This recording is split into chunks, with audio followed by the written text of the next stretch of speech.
We're going to continue here with chapter 4 in Tortura. That's Profiles of Prokaryotic and Eukaryotic Cells. But this is a massive, long lecture, and it's subdivided sort of into prokaryotic profiles and then the eukaryotic profiles.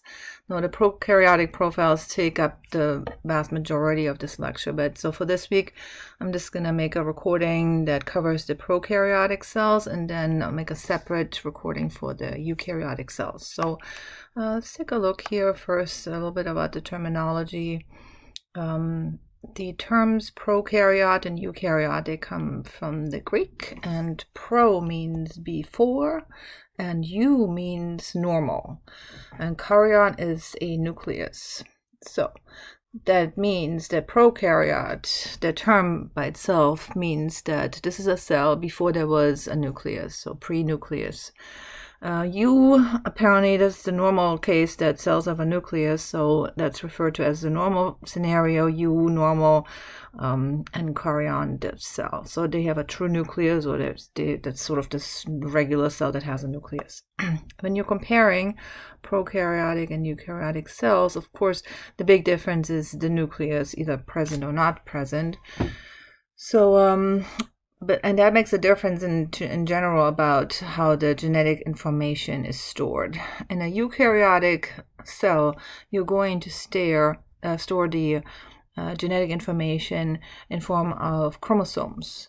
They are paired chromosomes, and they are wrapped around histone proteins. So it's a lot more DNA that needs to be stored and organized in eukaryotic cells. And so the way they're doing this is with linear chromosomes that are sort of rolled around these histone proteins.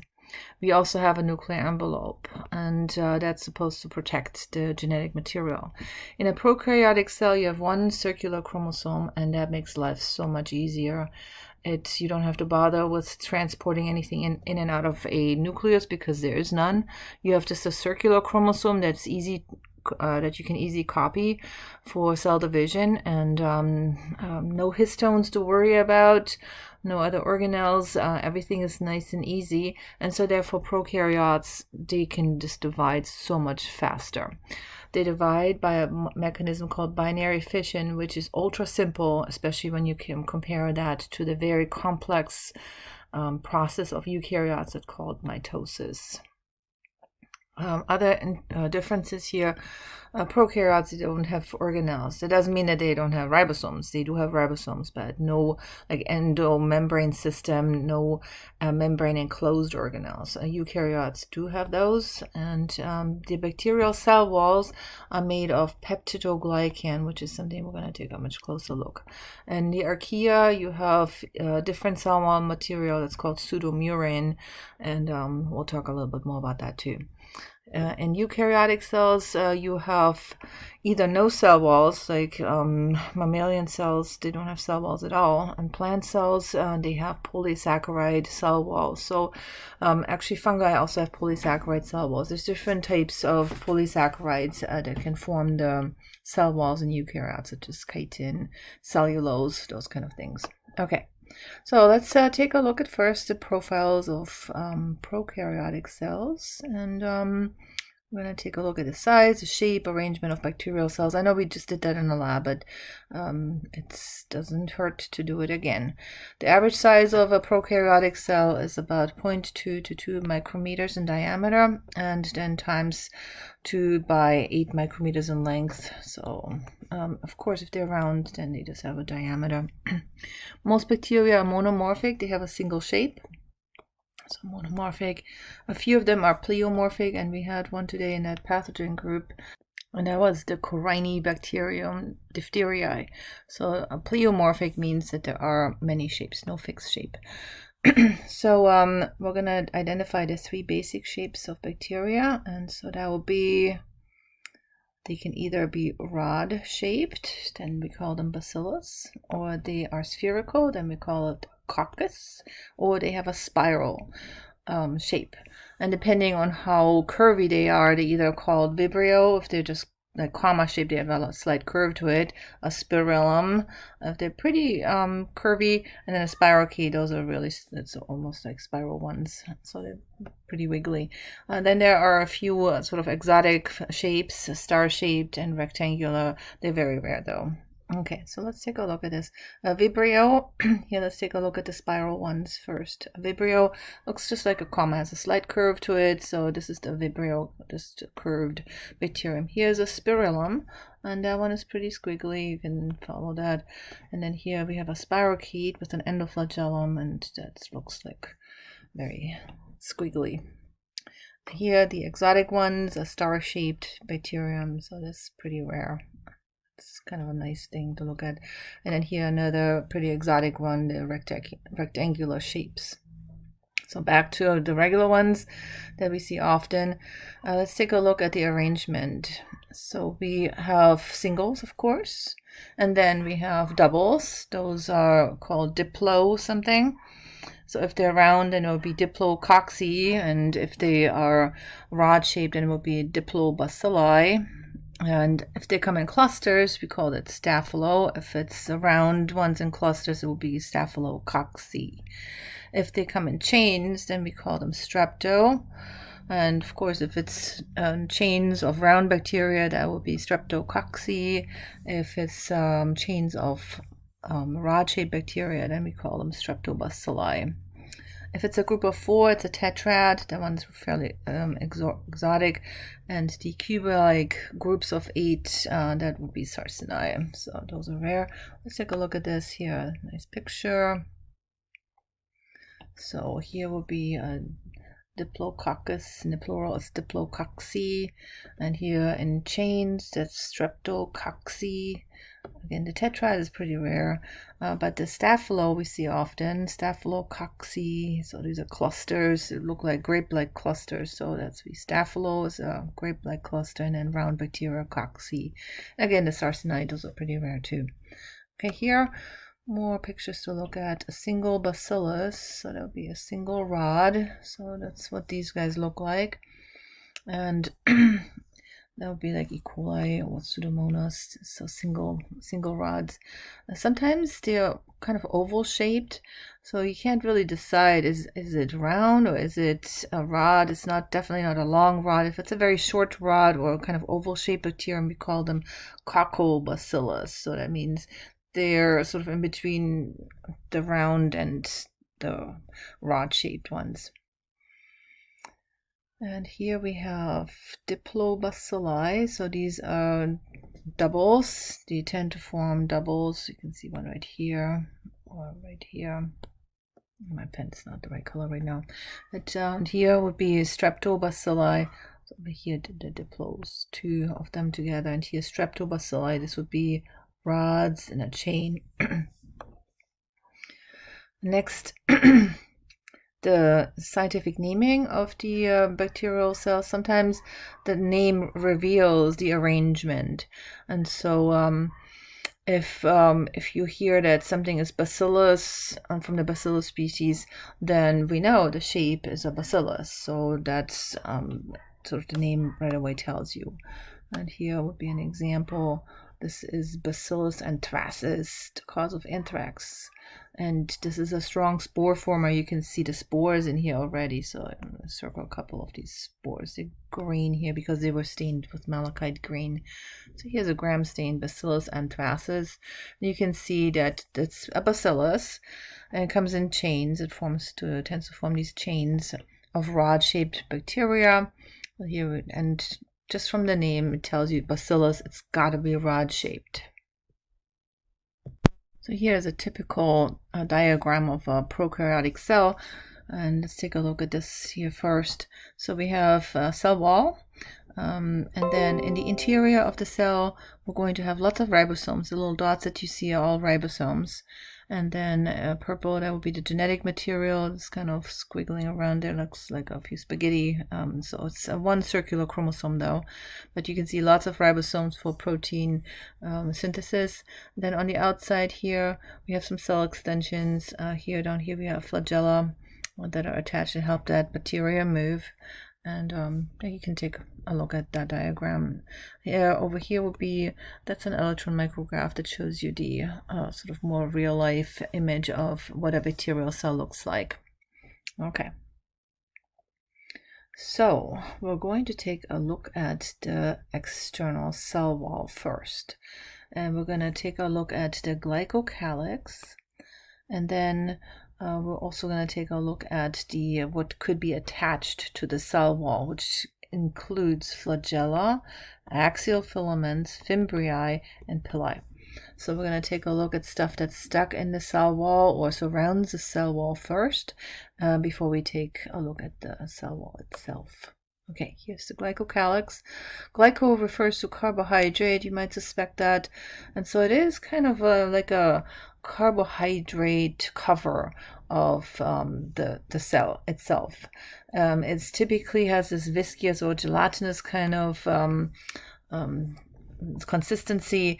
I compare it a lot of times to when you take a lollipop and you have it in your mouth for a couple minutes. It has this very sticky, sugary carbohydrate kind of touch to it, and that's kind of what the glycocalyx is like. It's a very sticky, kind of viscous or gelatinous, if you want to describe it like that, outer layer of many bacterial cells, made of polysaccharides and or polypeptides.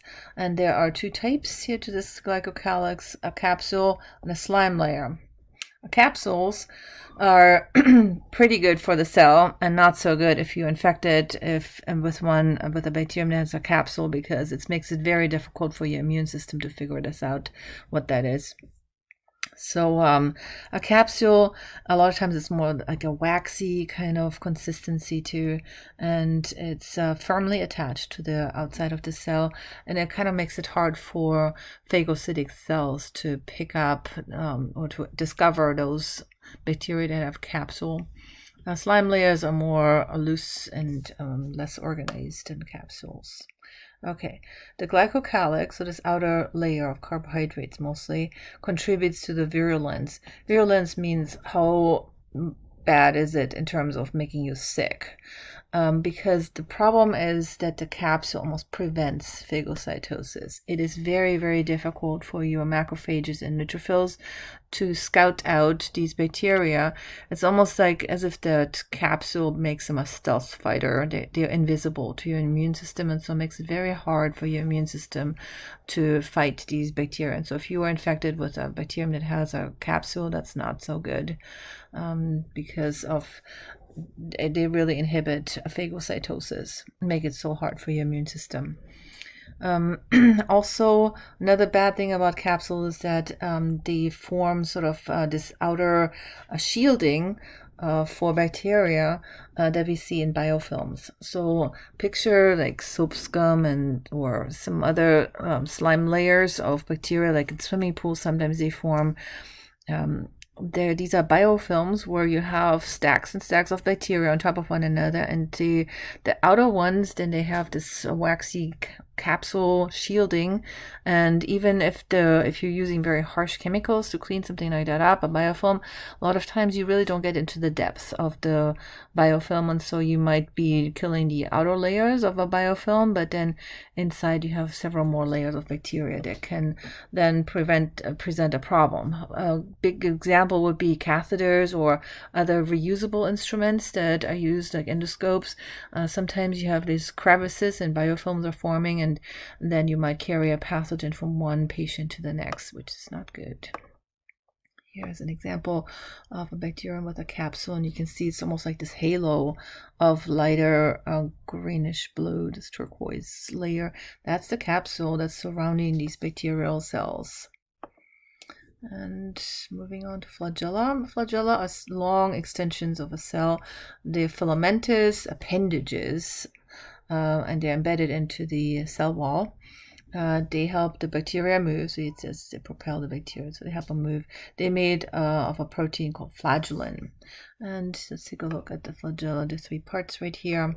So we have a filamentous outer region, then a hook, that attaches to the filament, and then a basal body that consists of a rod and pairs of rings and anchors that flagellum to the cell wall.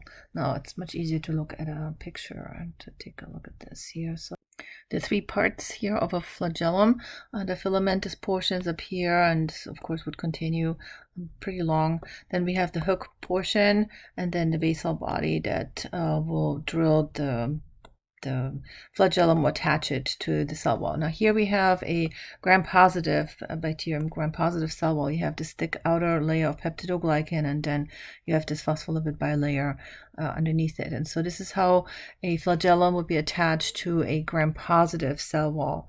Let's take a look at how it works for a gram-negative cell wall. And you can already see the differences between gram-positive and gram-negative cell walls.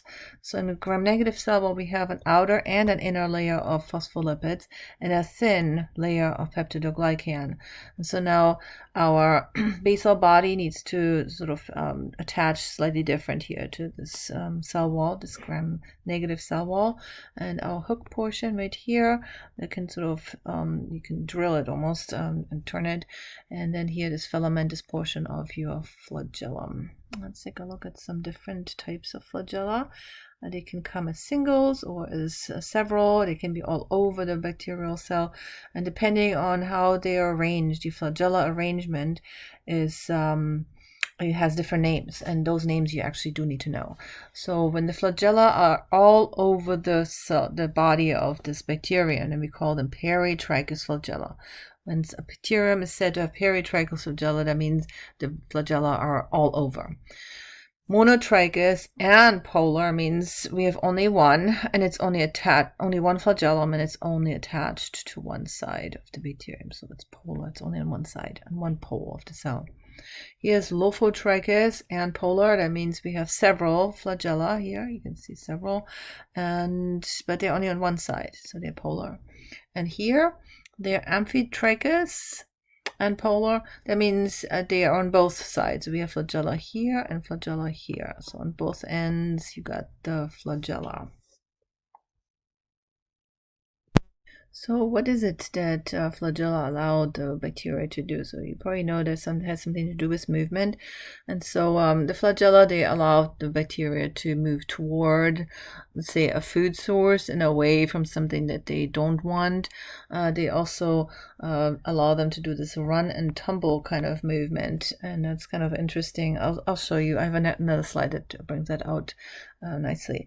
Also, sometimes flagella proteins, they become antigens. That means they trigger an immune response that can be severe. And you may have heard of E. coli O157H7. And so these H antigens, that's the flagella antigen, that one causes a pretty severe immune reaction. It can lead then to the bloody diarrhea and can even be fatal. So, but that's sort of these different types of E. coli. So that's called a serovar. It's a different version of E. coli. It's still E. coli, but this one has this H7 antigen that can cause a pretty bad immune response. Okay, so here's the run and tumble kind of thing. It's kind of cool what they can do with it. So if you have a bacterium and you have peritrichous flagella, it's almost like, picture yourself swimming. So we have two arms and two legs that we could use, but here picture these flagella as if they're sort of these cell extensions, these long arms, and they can have them reach out and kind of being loose, and then they bundle them up, and it gives them sort of this push forward, as if you are swimming and you are moving your legs to push yourself forward, propel yourself forward. So they have them all loose, the flagella, and then so that would be the tumble, and then when they want to run and push forward, they bundle them up and just give them one big push forward, and then they tumble again, run, tumble, and alternating. So that's the run and tumble. And I'll see if I can get that flagella animation on your website. I don't have it right here right now. So okay, here is a transmission electron microscopy image of a bacterium with peritrichous flagella. So this here is a Proteus bacterium, and it has peritrichous flagella, meaning all over the body. Okay, sometimes bacteria also have what's called axial filaments. They're also called endoflagella because they're basically flagella inside. And those are the types that you find in spirochetes. Okay, they are basically in the inside, they're anchored at one end of the cell and then run through the entire length of that cell, and that causes this corkscrew appearance of these spirochetes. So here will be an example of that. Here you have a spirochete, you have the axial filament, which is an endoflagellum, and it runs sort of squiggles all the way inside here, inside of the cell. And this endoflagellum or axial filament gives that spirochete that curviness. Let's take a look at more of a diagram, what this looks like. This axial filament, it runs through the length of the cell on the inside, and that wraps around part of the spirochete. So you see this axial filament running here along and giving this bacterium this curviness. Now let's take a look at a couple other cell extensions, Fimbriae and Pilus. That will be the last part for this recording. And so these Fimbriae, these are hair-like appendages that allow the cell to attach itself to surfaces. You can see nice electron micrograph here. You have in yellow these Fimbriae, so these hair-like structures, these are the Fimbriae, and they're good for attachment. And last here we have Pilus. These are sort of more associated with it's not exactly sexual reproduction, but it's sort of the only way where cells are sort of form a channel, a conjugation pilus, and then they transfer DNA from one cell to another, which is sort of, kind of in the direction of sexual reproduction, exchanging or recombining genetic material from one generation to the next. But anyway, so a pilus or pili in the plural, those are little channels that cells can form. They line up side by side, and then they form sort of this conjugation channel that allows them to transfer genetic material. Now, sometimes bacterial cells will also use pili for sort of a gliding motility, help them to glide over a surface. Anyway, that's it on the cell extensions. I'm going to stop this recording right here, and then we'll start the next recording taking a look at the prokaryotic cell wall.